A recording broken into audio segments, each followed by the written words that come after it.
Hello and welcome, everybody. Inspiration by Brad. Got a great interview going on right here.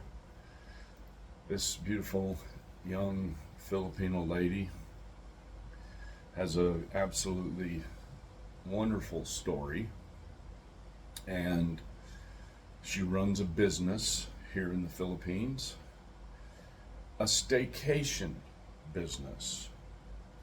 And it has taken me a little while to get her to agree to sit down, just like so many other people. I've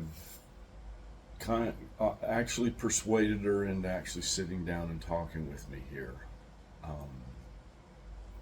and discussing just how hard it is for anybody in the Philippines to have a business, the responsibility that they all have of family, and why their families are so important to them, and also why so many of the working class women, I'm talking about real jobs, why so many of them have to travel from where their families are actually at to come into these big cities and work, because there's just no money out in the provinces.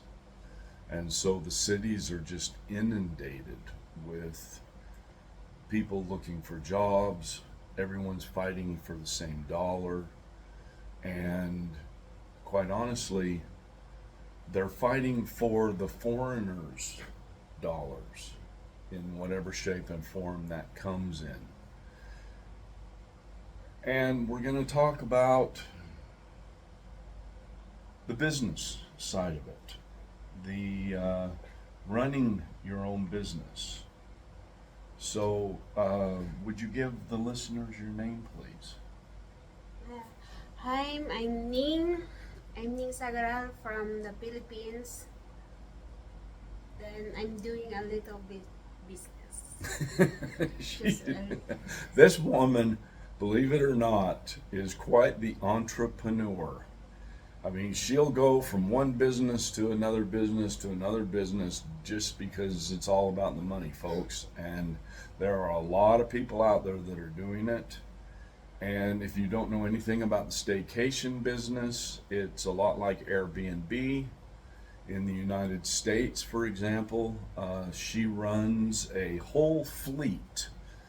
The easiest way for me to explain it, she runs a whole fleet of apartments here in Quezon City, and it is quite an operation. It's a 24-hour a day, 7-day a week operation, and she is the one, not the owners of the apartments.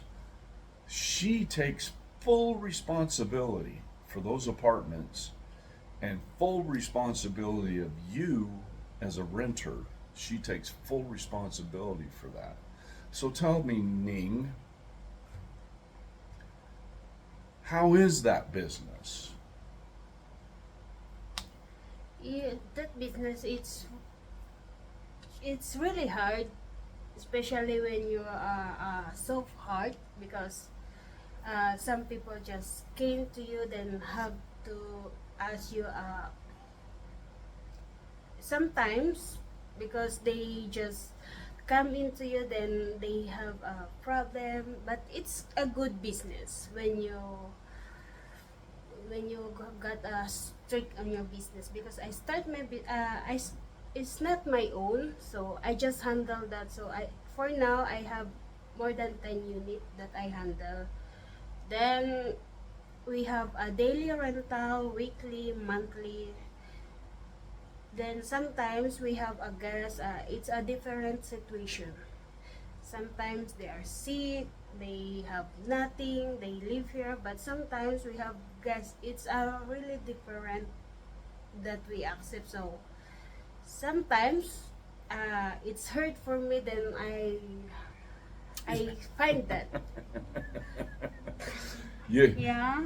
So You'd be amazed how many times she gets burned, folks, and that's the worst part about this whole yeah, business. but it's really good when you have to how to discipline that yourself and your business. Yeah. But me, I always treat my other people that come to me that it's not just a customer, because I treat them just like they part of my life. Yes. They part of this business. Then Yes.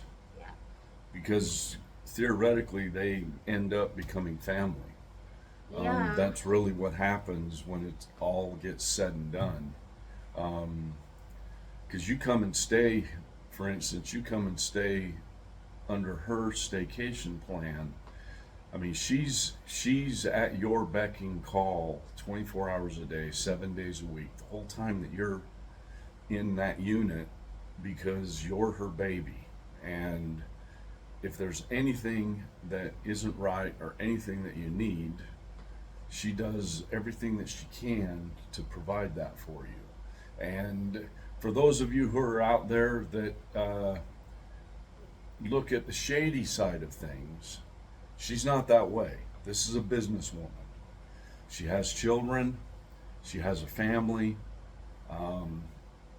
and she won't pursue that. In fact, the other day, as I was walking through the hallways of one of the towers here, I actually caught her crying, and it was because she had been approached by someone, and it really hurt her feelings. And I sat and talked with her for a little while and got her all calmed down, and tried to explain to her that not everybody is that way.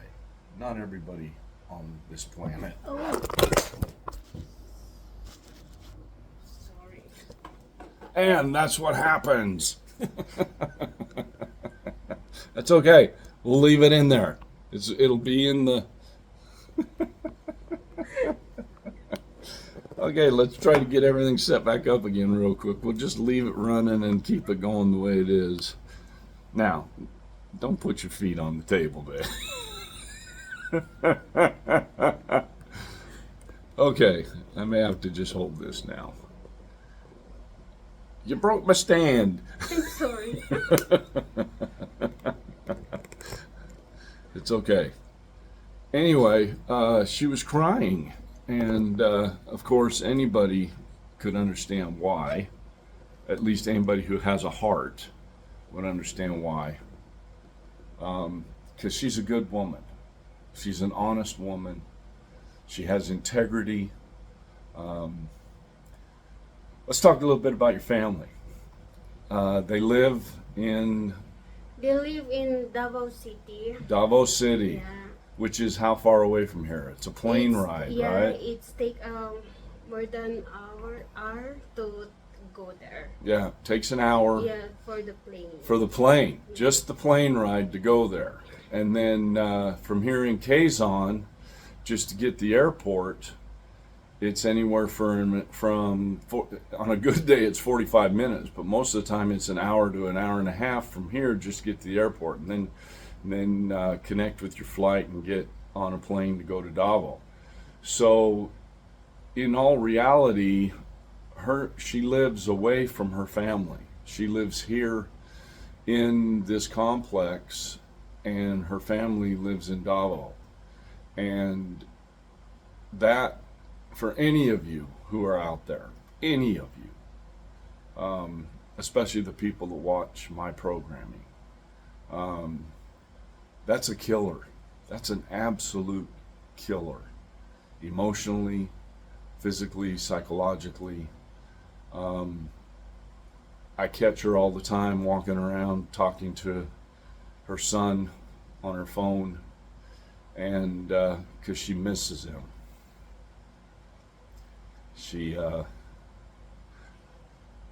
misses him terribly. She misses her whole family, actually, but she misses her son terribly. And I get that. I don't have a son, I don't have a daughter, but I could understand that if I did. And you had to work someplace else and come here into the city and put up with all the crap that you have to put up with here. So tell me, Ning, tell me about being a Filipino. tell me why, because I've seen that temper of yours, and it's not anybody that knows a Filipino knows that these women, not just the women but the men, they all have tempers, and there's a reason why they have a temper, and it's something that's bred into them through their heritage. So could you explain that to our listeners, why you all have such a fiery attitude about life? Filipino is the number one important for us is the family. Every part of the family is they working hard for the family, for the parents. Loving family is number one for us. Then we work for hard for that. It's nothing more than that. So that's why we sacrifice. Other Filipino go to working abroad for the family will survive. They can give that what they need for the family. That's it. To make sure the family survives and that Yeah. everybody stays together as a family. And that is something that in America we've lost. We've lost that.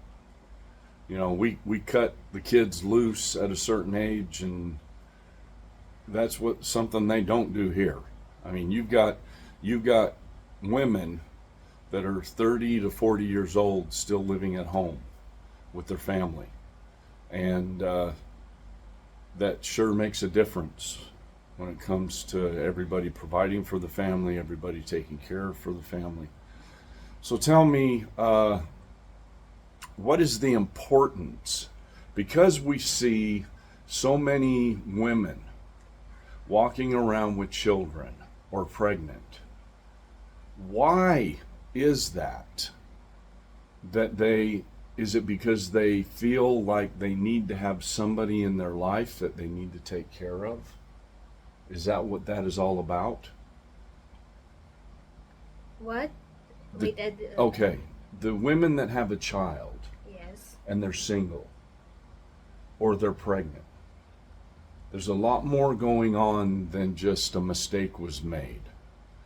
These women, almost all of them, if you were to sit down and talk with them, it's that they want to have somebody in their life that they love, because the men in their life don't show that type of emotion. Is that correct? Yes. Here there's maybe not only here in the Philippines, that most of them is just you mean the single mom? Mm-hmm. Yeah. So I'm a single mom also. Then I have my son. Then maybe because it's really hard to have a partner, but they it's just a partner, but they don't do their job for the partner that helping for how to raise the kids. So it's better to be a single mom. That's why because just when you have a partner, then think they don't uh, they don't do their part. It's just like it's just heavy on your part Yeah. as a woman.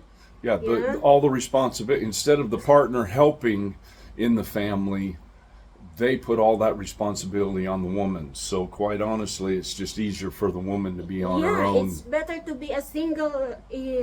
It's better to be a single parents than have a husband Then or partner. have the that's headache of a husband just hanging a around headache. all the, yeah.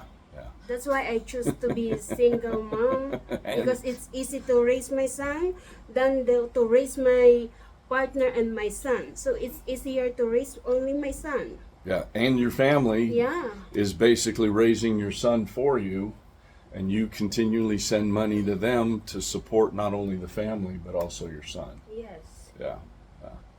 All right, great interview. I told her I wouldn't take very much of her time. This woman, if you've seen her phone, it continually buzzes, and she has two of them. And she's very busy. If you're looking for a staycation in Quezon City around the M Place complex, you certainly want to get a hold of her. How can people get a hold of you, Ning? They can search my name on Facebook, Ning Sagaral. Also on my TikTok, I have my Instagram still, Ning Sagaral. They can message me anywhere, or that's it. Okay, all right. Welcome to Ning's Staycation. Thank you so much for this interview. And remember, folks, Inspiration by Brad. Subscribe and like. Tell your friends. Find inspiration in your life on a daily basis, because if you aren't inspired, you won't do it. So find happiness and find what inspires you. And until the next interview or the next episode, have a great day. Want to say goodbye? Goodbye.